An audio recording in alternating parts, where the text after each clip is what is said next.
ಒಂದು ಕಾಲು ಗಂಟೆ ಅಷ್ಟೇ. ನಾನು ಮೆಡಿಕಲ್ ಸ್ಟೋರ್ಗೆ ಹೋಗಿ ಮೆಡಿಸಿನ್ ತಂದುಬಿಡ್ತೀನಿ.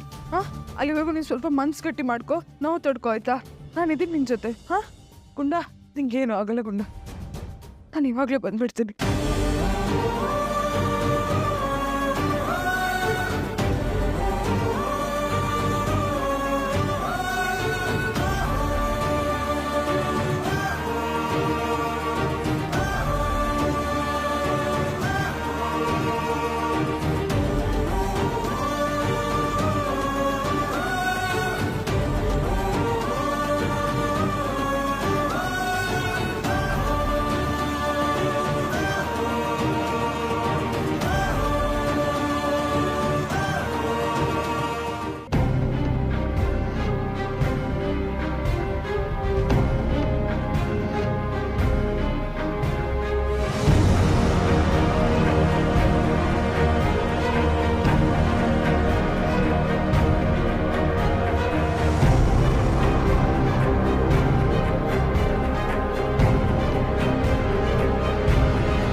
ಈಗಾಗಲೇ 2 ಸಲ ಅವ್ರಿಗೆ ಸುಳ್ಳು ಹೇಳಿ ಯಾಮಾರಿಸಿದ್ದಾನೆ. ಮತ್ತೆ ಅದನ್ನು ಹೇಳೋಕ್ಕಾಗಲ್ಲ. ಬೇರೆ ಏನಾದರೂ ಮಾಡಬೇಕು.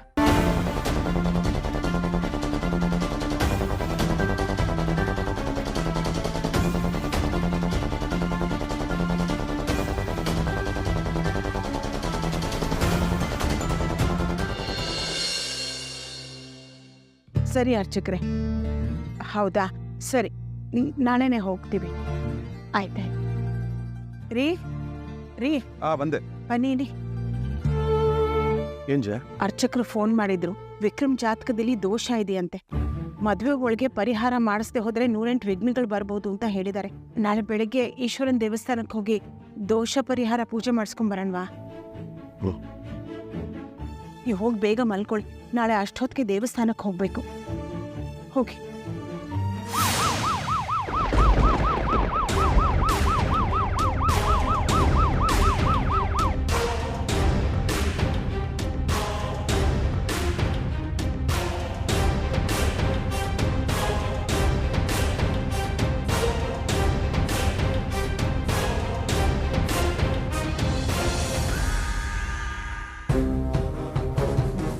ಏನ್ ಇನ್ಸ್ಪೆಕ್ಟ್ರೆ ಇಷ್ಟೊತ್ತಲ್ಲಿ? ಪೊಲೀಸರ ಕೆಲಸನೇ ಕ್ರಿಮಿನಲ್ಗಳನ್ನ ಹಿಡಿಯೋದಲ್ವಾ ಮೇಸ್ಟ್ರೆ? ಅದಕ್ಕೆ ನಿಮ್ಮ ಮಗನ್ನ ಹುಡ್ಕೊಂಬಂದಿದ್ದೀನಿ.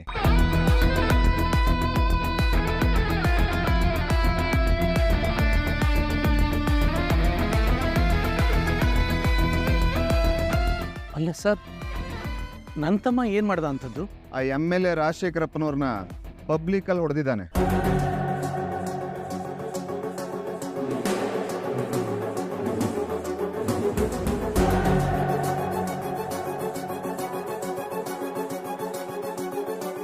ಒಬ್ಬ ಸಿಟ್ಟಿಂಗ್ MLA ಮೇಲೆ ಕೈ ಇಟ್ರೆ ಪರಿಣಾಮ ಏನಾಗುತ್ತೆ ಅಂತ ನಿಮಗೆ ಗೊತ್ತಿದೆಯಲ್ಲ ಮೇಸ್ಟ್ರೆ? ವಿಕ್ರಮ್ ಯಾಕೆ ಸರ್ ಅವನನ್ನು ಹೊಡೆದ? ಯಾಕೆ ಅಂತ ತಿಳ್ಕೊಳ್ಳೋ ಕುತೂಹಲ ನನಗೂ ಇದೆ. ಅದಕ್ಕೆ ಅರೆಸ್ಟ್ ಮಾಡಿ ಕರ್ಕೊಂಡು ಹೋಗೋಣ ಅಂತ ಬಂದಿದ್ದೀನಿ. ಅವನು ಬೆಳಗ್ಗೆ ಹೋದವನು ಇನ್ನೂ ಮನೆಗೆ ಬಂದಿಲ್ಲ. ಪ್ರತಿಯೊಬ್ಬ ಕ್ರಿಮಿನಲ್ ಮನೆಯಲ್ಲೂ ಹೇಳೋದು ಇದೇ ಉತ್ತರನೇ. ಕಾನ್ಸ್ಟೇಬಲ್ಸ್, ಸರ್ಚ್ ಮಾಡಿ.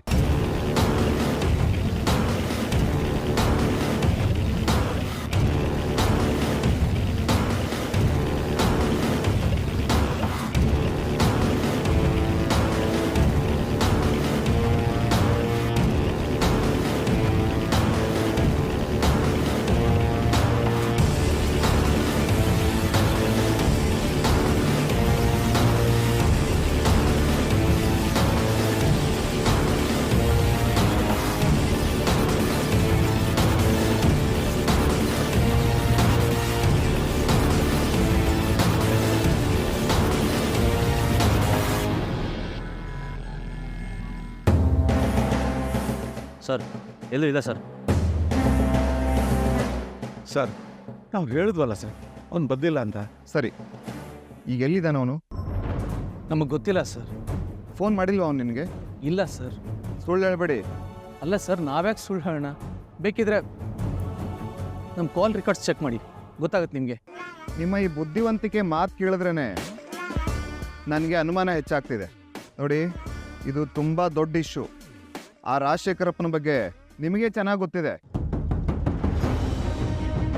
ನಿಮ್ಮ ಒಳ್ಳೇದಕ್ಕೆ ಹೇಳ್ತಾ ಇದ್ದೀನಿ. ವಿಕ್ರಮ್ ಎಲ್ಲಿದ್ದಾನೆ ಅಂತ ಹೇಳಿ, ಅವನ್ನ ಕಾಪಾಡೋ ಜವಾಬ್ದಾರಿ ನಂದು. ಸರ್ ನಮಗೇನು ಗೊತ್ತಿಲ್ಲ ಸರ್. ನೀವು ಬಂದು ಹೇಳೋ ತನಕ ಇಂಥದ್ದೊಂದು ಗಲಾಟೆ ಆಗಿದೆ ಅಂತ ನಮ್ಗೆ ಗೊತ್ತೇ ಇರಲಿಲ್ಲ. ನೀವು ಯಾವುದಕ್ಕೂ ಒಂದ್ಸಲ ಆ ಕೋಟೆ ರಾಜೇಂದ್ರನ ವಿಚಾರಣೆ ಮಾಡಿ. ಮೇಸ್ಟ್ರೇ, ಅವ್ರನ್ನ ಅರೆಸ್ಟ್ ಮಾಡಿ ಜೈಲಲ್ಲಿ ಹಾಕಿದ್ದೀನಿ.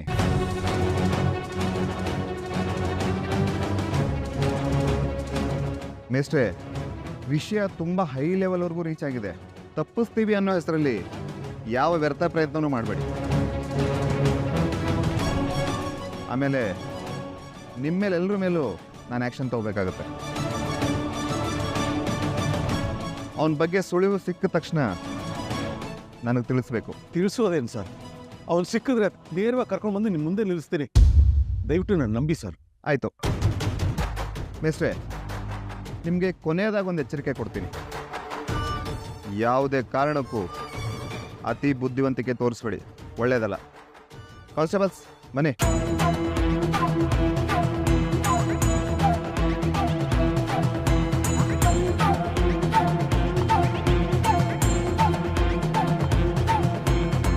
ಬಡ್ಕೊಂಡೆ ನಾನು. ನನ್ನ ಮಾತು ಕೇಳಿದ್ನ ಅವನು. ಹೋದ್ಸಲ ಆ ರಾಜಶೇಖರಪ್ಪ ನಮ್ಮ ಮನೆ ಸುಟ್ಟಾಕಿ ಕೋಪ ತೀರಿಸ್ಕೊಂಡ. ಬಹುಶಃ ಈ ಸಲ ನಮ್ಮನ್ನೇ ಸುಟ್ಟಾಕ್ಬಿಡ್ತಾನೆ. ರೀ, ಅಪಶಕನದ ಮಾತಾಡಬೇಡಿ, ನನಗೆ ಭಯ ಆಗುತ್ತೆ. ಏನೋ ದೋಷ ಪರಿಹಾರ ಆಗ್ಬೇಕು ಅಂದಿಲ್ಲ, ಅದು ಆಗ್ಬೇಕಾಗಿರೋದು ಅವನಿಗಲ್ಲ, ನಮಗೆ. ಇಂಥ ಮಗನಿಂದ ಯಾವ ಕಾಟನೂ ಬರಬಾರ್ದು ಅಂತ.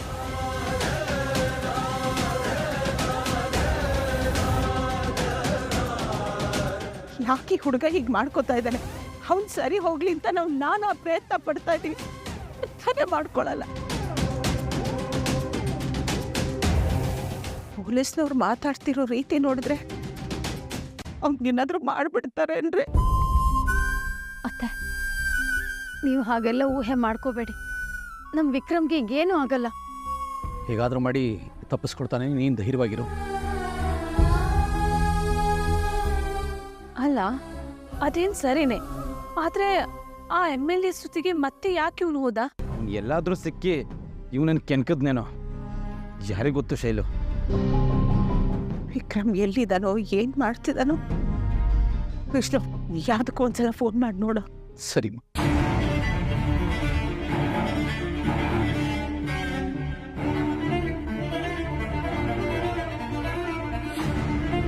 ನೀವು ಕರೆ ಮಾಡುತ್ತಿರುವ ಫೋನ್ ಸದ್ಯದಲ್ಲಿ ಸ್ವಿಚ್ ಆಫ್ ಆಗಿದೆ. ಸ್ವಿಚ್ ಆಫ್ ಅಂತ ಬರ್ತಾ ಇದೆ.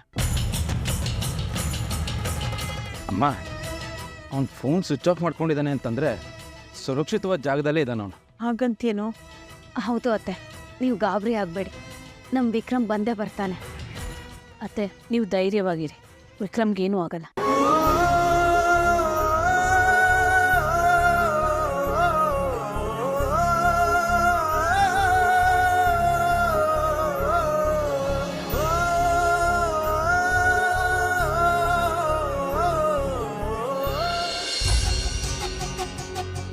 ಸರ್, ಇದರಲ್ಲಿರೋ ಸ್ವಲ್ಪ ಬೇಗ ಕೊಡಿ ಸರ್. ಆಪರೇಷನ್ಗೆ ಬೇಕಾದ್ರೆ ಮೆಡಿಸನ್ ಸರ್ಜಿಕಲ್ ಎಷ್ಟಿದೆಯೋ? ಹೌದು. ಮಚ್ಚೆ ಬಿದ್ದಿದೆಯೋ ಗುಂಡಿಟ? ಅದು ಸರ್, ನಮ್ದೊಂದು ಸಾ ಮಿಲ್ ಇದೆ. ಅಲ್ಲಿ ಒಬ್ರು ಕೆಲಸ ಮಾಡ್ತಿರೋರಿಗೆ ತುಂಬಾ ಜೋರಾಗಿ ಗೇಟ್ ಬಿದ್ದು ಕ್ರಿಟಿಕಲ್ ಕಂಡೀಷನ್ ಇದ್ದಾರೆ. ಹಾಗಿದ್ರೆ ನೀವು ಅವರನ್ನ ಆಸ್ಪತ್ರೆ ತಾನೇ ಸೇರಿಸ್ಬೇಕು. ಸೇರಿಸ್ಬೇಕಂತಾನೆ ಇದ್ವಿ ಸರ್, ಆದರೆ ತುಂಬ ಬ್ಲಡ್ ಲಾಸ್ ಆಗೋಗಿತ್ತು ಅವ್ರಿಗೆ. ಅದಕ್ಕೆ ನಮಗೆ ಗೊತ್ತಿರೋ ಒಬ್ರು ಡಾಕ್ಟ್ರಿಗೆ ಫೋನ್ ಮಾಡಿದೆ. ಅವರು ನಾನು ಕಳಿಸ್ತೀನಿ, ಅದನ್ನೆಲ್ಲ ಅರೇಂಜ್ ಮಾಡ್ಕೊಳ್ಳಿ, ಅಷ್ಟು ನಾನೇ ಫ್ಯಾಕ್ಟ್ರಿಗೆ ಬಂದ್ಬಿಡ್ತೀನಿ ಅಂತ ಹೇಳಿದ್ರು. ಫ್ಯಾಕ್ಟ್ರಿಗೆ ಯಾರಾದ್ರೂ ಆಪರೇಷನ್ ಮಾಡ್ತಾರೆ ಮೇಡಮ್, ನಮ್ಗೆ ಈ ಕಥೆನೆಲ್ಲ ಹೇಳ್ಬೇಡಿ. ರೀ, ಕತೆ ಅಲ್ಲ ರೀ, ಅಲ್ಲೊಬ್ರು ಜೀವ ಹೋಗ್ತಿದೆ. ನೀವು ಹಾಗಿದ್ರೆ ಡಾಕ್ಟರ್ ಹತ್ರ ಹೋಗಿ ಪ್ರಿಸ್ಕ್ರಿಪ್ಷನ್ ಬರ್ಸ್ಕೊಂಬನ್ನಿ, ಕೊಡ್ತೀನಿ. ಸರ್ ನೋಡಿ, ಈಗೇನು ಆಗಲ್ಲ. ಅವರು ಇವಾಗ ಮನೆಯಿಂದ ಹೊರಟಿದ್ದಾರೆ, ಬರೋದು ಸ್ವಲ್ಪ ಲೇಟ್ ಆಗಿಬಿಡುತ್ತೆ. ಇದನ್ನು ಕೊಡಿ ಸರ್, ದಯವಿಟ್ಟು ಕೊಡಿ ಇದನ್ನ. ಮೇಡಮ್, ಪೊಲೀಸ್ ಕೇಸ್ ಥರ ಇದೆ ಇದು. ನಾಳೆ ಏನಾದರೂ ಹೆಚ್ಚು ಕಡಿಮೆ ಆದರೆ ನಮ್ಮ ತಲೆಗೆ ಬರುತ್ತೆ. ಸರ್, ಯಾವ ಕೇಸು ಆಗಲ್ಲ ಸರ್. ನಿಮಗೆ ಬೇಕಿದ್ರೆ ನಾನು ಡಬಲ್ ಪೇಮೆಂಟ್ ಕೊಡ್ತೀನಿ, ಕೊಡಿ. ಡಬಲ್ ಪೇಮೆಂಟಾ? ಇದ್ರಲ್ಲೇ ಗೊತ್ತಾಗುತ್ತೆ ಇದೊಂದು ಇಲ್ಲಿಗಲ್ ಆಪರೇಷನ್ ಅಂತ. ಹೋಗಿ ಮೇಡಮ್ ಸುಮ್ಮನೆ. ಏನು ಓವರ್ ಆಕ್ಟಿಂಗ್ ಮಾಡ್ತಿದ್ಯಾ? ನೀನ್ ಕೊಡ್ಲಿಲ್ಲ ನಂಗೇನು ಬೇಕಾಗಿಲ್ಲ. ಇಡೀ ಊರಲ್ಲಿ ಒಬ್ಬಂದ ಅಂಗಡಿ ಇರೋದಾ? ಮೇಡಮ್ ಇದು ಯಾವ ಅಂಗಡಿ ಹೋದ್ರು ಪ್ರಿಸ್ಕ್ರಿಪ್ಷನ್ ಇಂದಾನೆ ಔಷಧಿ ಕೊಡಲ್ಲ. ಹೋಗಿ ಮೇಡಮ್ ಸುಮ್ಮನೆ.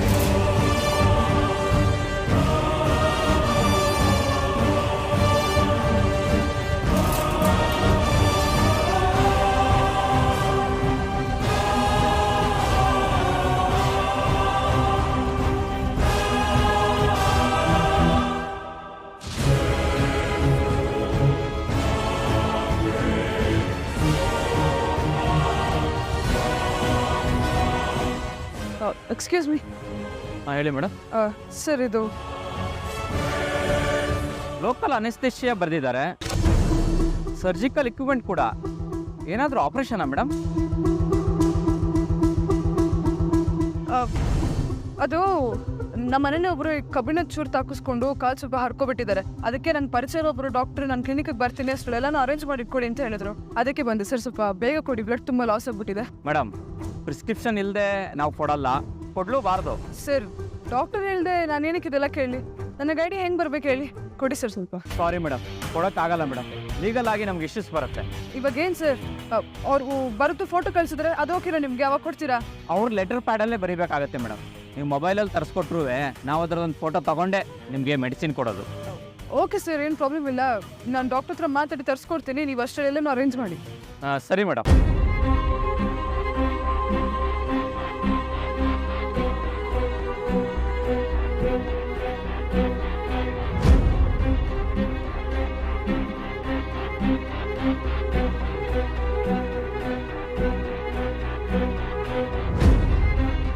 ಸರ್, ಫೋನ್ ಕೊಡಿ, ಡಾಕ್ಟರ್ ಫೋನ್ ಮಾಡಿ.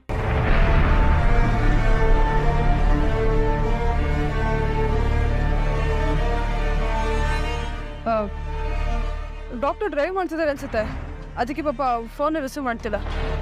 ನೀವು ಎಲ್ಲರೂ ಪ್ಯಾಕ್ ಮಾಡಿ ನನ್ಗೆ ಬಿಲ್ ಕೊಡಿ, ಅಷ್ಟರಲ್ಲಿ ಪ್ರಿಸ್ಕ್ರಿಪ್ಷನ್ ಬರುತ್ತೆ. ಮೇಡಮ್ ಪೇಷಂಟ್ ಹೆಸರು? ಒಂದು ನಿಮಿಷ, ಇವಾಗ ಕಾಲ್ ರಿಂಗ್ ಆಗ್ತಿದೆ. ಒಂದು ನಿಮಿಷ. Hello doctor. ಹಾಂ, ಅದು ಇಲ್ಲಿ ಪ್ರಿಸ್ಕ್ರಿಪ್ಷನ್ ಕೇಳ್ತಿದ್ರು. ಓ ಹೌದಾ, ಓಕೆ ಡಾಕ್ಟರ್, ಆಯ್ತು. 2 months ಅಂತ ಕಳಿಸ್ತಾರಂತೆ. ಸರಿ ಮೇಡಮ್. ಬಿಲ್ ಎಷ್ಟಾಯ್ತು? 9500.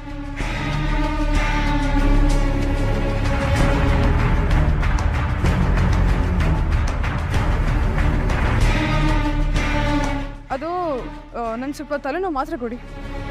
ಸರಿ ಮೇಡಮ್.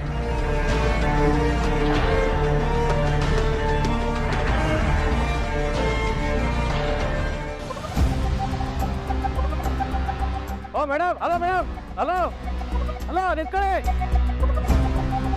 ಸರ್, ಏನಾಯ್ತು? ಪ್ರಿಸ್ಕ್ರಿಪ್ಷನ್ ಇಲ್ದೇನೆ ಮೆಡಿಸಿನ್ ತಗೊಂಡು ಓಡೋಗ್ತಾ ಇದ್ದಾರೆ. ಕ್ರಿಮಿನಲ್ ಕೇಸ್ ಇರ್ಬೇಕು ನೋಡಿ ಸರ್. ಕ್ರಿಮಿನಲ್ ಕೇಸಾ? ಯಾರಮ್ಮ ಅದು? ನಿಂತ್ಕೋ. ಯಾರಮ್ಮ ಅದು? ನಿಂತ್ಕೋ.